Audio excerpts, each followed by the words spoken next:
Wir haben gesehen, dass es perlt, wir haben gesehen, dass es sheetet, wir haben gesehen oder gespürt, dass es glatt ist. Aber was hält das Dr. Wack High-End Spray Wax aus? Das schauen wir uns jetzt an. Wir wollen das Spray Wax jetzt mal ein bisschen auf die Belastungsprobe stellen. Dafür haben wir die Haube, also das Auto ist generell gewaschen, die Haube ist komplett entfettet. Die Tür an der Seite ist mittig geknetet und poliert und auf der anderen Seite nicht weiter behandelt, außer komplett entfettet. Und wir werden jetzt auf die beiden Testflächen das Dr. Wack Spray Wax mal auftragen, lassen das Auto über Nacht stehen, damit wir wirklich sicher sein können, dass es seine höchste Performance erreicht. Und dann werden wir morgen mal allerhand Chemie, sage ich mal, drauf geben, die man auch sinnvollerweise drauf gibt. Wir werden jetzt keine pure Säure drauf kippen, weil das macht keiner. Aber wir werden verschiedene Vorreiniger ausprobieren, sowohl uns im alkalischen Bereich steigern, als auch im sauren Bereich. Wir werden Felgenreiniger ausprobieren und am Ende auch mechanisch drauf gehen und gucken einfach mal, wie viel so ein Sprühwachs, so ein schnödes Sprühwachs, wenn man so will, wirklich aushält. Wird sehr spannend. Wir starten mal mit dem Auftrag und dann geht es morgen weiter mit dem Belastungstest. Gesagt, getan, wir haben uns dazu entschieden, das Dr. Wack Spray Wax direkt auf die Oberfläche zu sprühen, mit einem Tuch gründlich zu verteilen und dann mit einem zweiten auszupolieren. Genaues zur Anwendung kennst du schon aus dem vorhergehenden Video.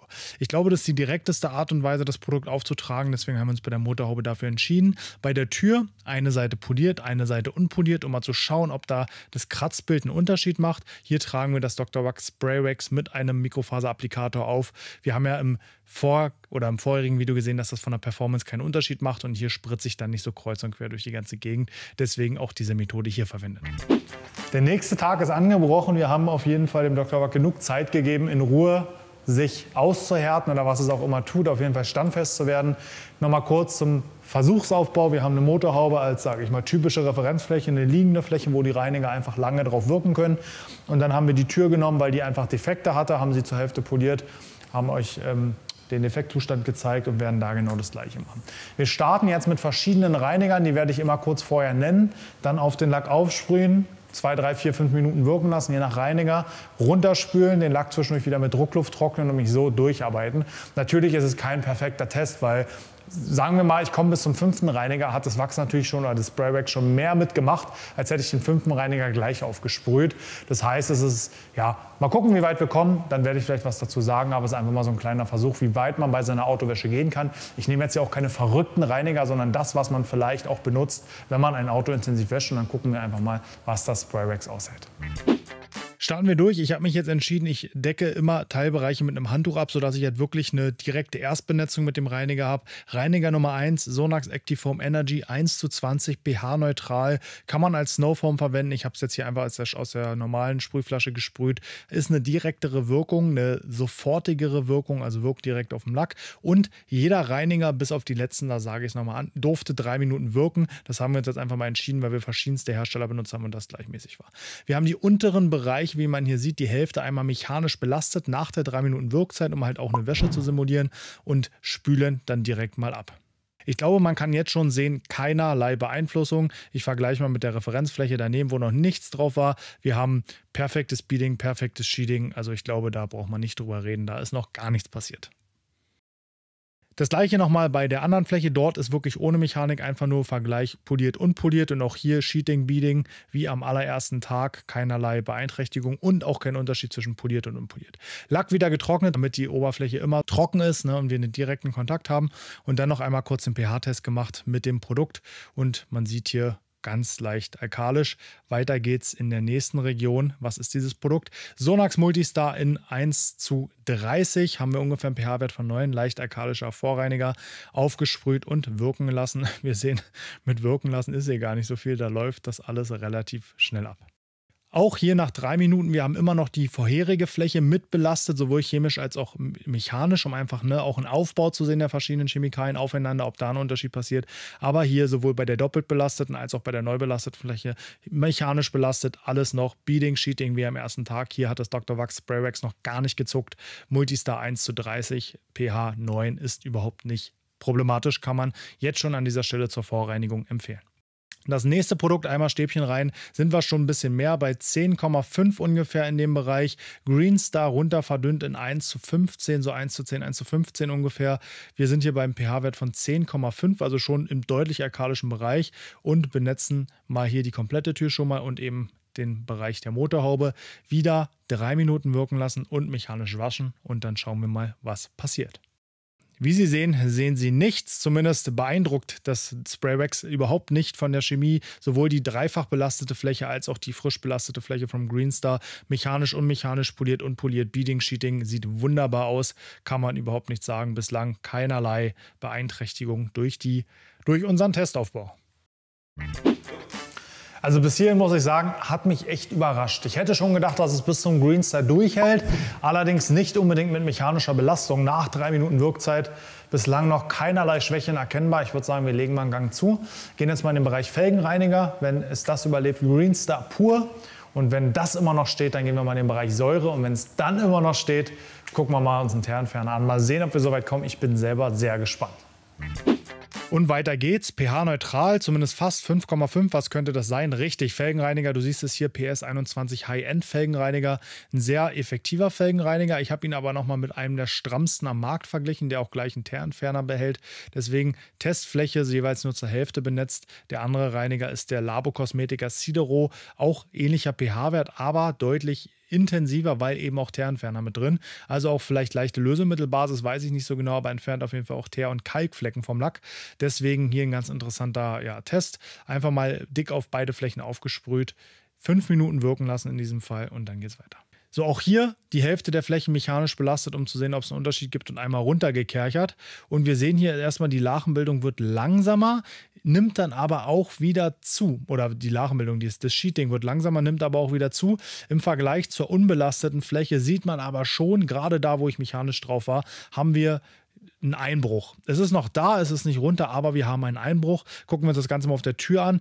Da sieht man nicht viel, muss ich sagen. Also das Beading ist noch komplett da, das Sheeting ist noch komplett da. Also ohne Mechanik gar kein großes Problem mit dem Felgenreiniger. Ne? Ist eine relativ aggressive Chemie und kann auch wirklich immer mal auf den Lack kommen, gerade wenn man die Felgen macht oder mal einen Flugrostentferner braucht. Von daher hält das schon aus, aber man sollte nicht unbedingt drauf waschen. Oh, wir sehen, hier wird Kirmes gefeiert. Wir haben pH-Wert 14 oder irgendwas zwischen 13 und 14. Wahrscheinlich eher so Richtung 12,5, 13. Also sehr alkalisch. Was ist es? Greenstar pur. Jetzt kann ich es auflösen. 12,5 laut Etikett. So genau ist meine Maßeinheit hier leider nicht. Aber auf jeden Fall sehr alkalisches Produkt. Hauen wir einfach mal pur auf den Lack. Ist dafür nicht gedacht. Ist dafür nicht freigegeben. Achtung, don't try this at home. Aber wir wollen hier einfach mal sehen, was hier eigentlich geht. Sprühen hier die Tür komplett ein und eben unseren Testbereich auf der Motorhaube und waschen wieder die Hälfte mechanisch rüber, um zu gucken, ob hier ein Unterschied besteht. So, rechte Fläche dran erinnern, kein Felgenreiniger drauf, dort Beading, Sheeting wie am ersten Tag, keinerlei Veränderungen und auf dem Rest der Fläche ist immer noch das Produkt deutlich zu erkennen. Also wir sehen, dass wir einen Lackschutz haben.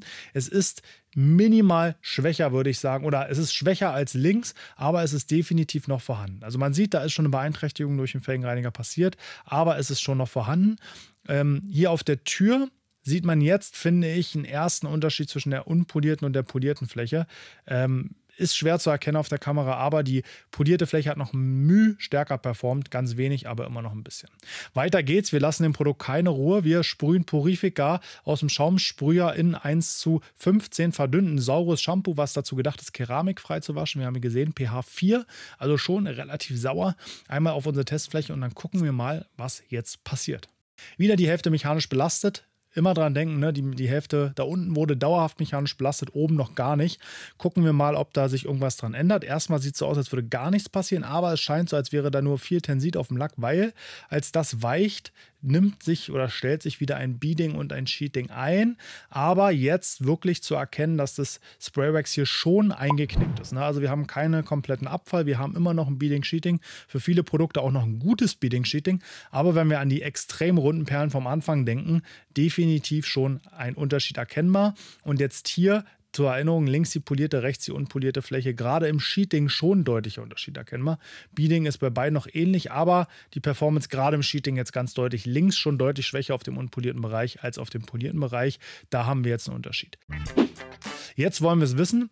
pH-neutral, jedenfalls relativ, aber dafür starkes Lösemittel. Sonax Kaltreiniger schnelltrennend, also ein Teerentferner, Ölfleckenentferner, also rein lösemittelbasiertes Produkt. Würde mit Sicherheit, ziemlicher Sicherheit, jedes Wachs killen, jedes natürliche Wachs. Schauen wir mal und um jetzt ein bisschen nicht mehr ganz so rumzutrödeln, machen wir mal Hälfte, Hälfte und nehmen auf der anderen Hälfte, jetzt wollen wir es aber echt wissen, pH zwischen 0 und 1, vielleicht 0,5 oder 1, Polytop Felgenreiniger sauer. Also wir gehen jetzt hier wirklich mal Vollgas und gucken mal, was passiert. Achtung, bei solchen Produkten bitte immer auf Atemschutz bzw. generell auf Arbeitsschutz achten.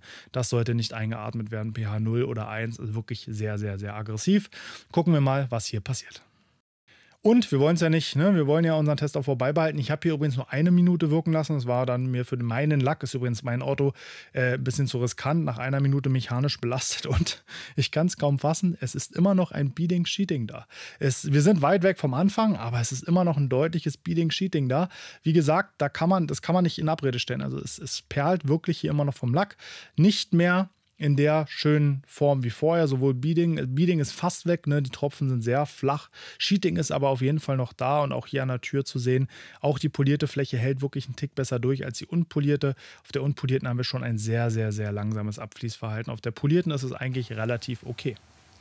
Also auf die Tür haben wir ihn jetzt gekillt, aber hier, also jetzt reicht es wirklich, Wash Plus, jetzt Dr. Wack ist Ende Gelände.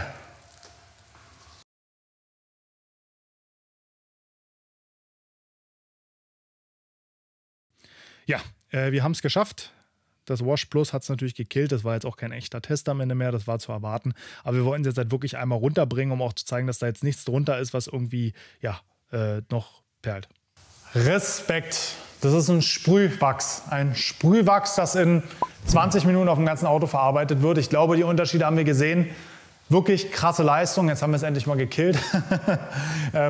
Klar, kein rein objektiver Test, aber ich glaube, der Aufbau hat schon mal gezeigt, was es chemisch aushalten kann. Das heißt, wenn ihr es drauf habt, braucht ihr euch keine riesigen Sorgen zu machen, dass ihr irgendwie mit der Chemie was kaputt macht. Es wird sogar eher mal verstopft, als dass es runtergenommen wird. Also wie gesagt, gar kein Stress. Und wenn es dann wirklich mal runter ist, einfach neu machen.